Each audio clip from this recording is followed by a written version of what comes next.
Ateneo, they really need to work things out here. Nesperos scoring a point for the Blue Eagles. You know, for the side of Ateneo so far, and Pasha working there to give Ateneo the point and go back on track. Lacing. Etong si Faida Bacangke. So Tita Sala going with more speed to begin the second set. At hindi pa rin umubras. Isa Nesperos scores the first point for Ateneo. Great hit from Nesperos. Fine. Clueless who have the advantage here as Nesperos will hit this one and score a point for Ateneo. Napakalakas nun and perfectly directed. Then it would be hard for USC to receive the ball, and as what you've seen In the third set. Right. Fujimoto on the back set. Isa Nesperos.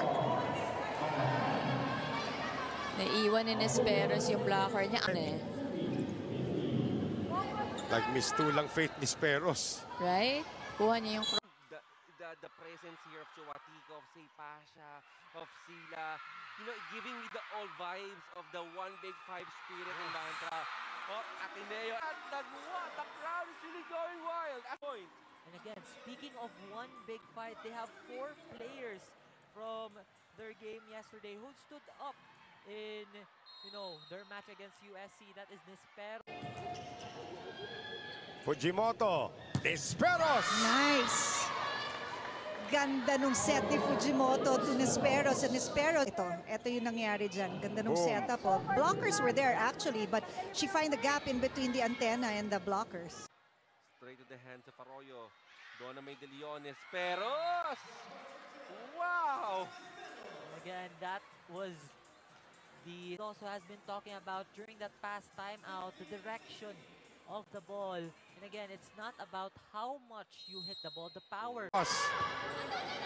Fujimoto back set again for Nesperos.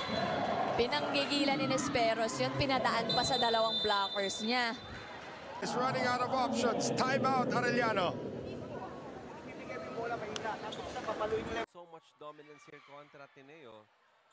Nesperos again. That is on the line. Thought that it was actually outside, but This time it's Arroyo. Nesperos, yes!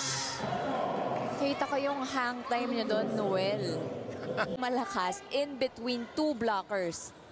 There. Wow.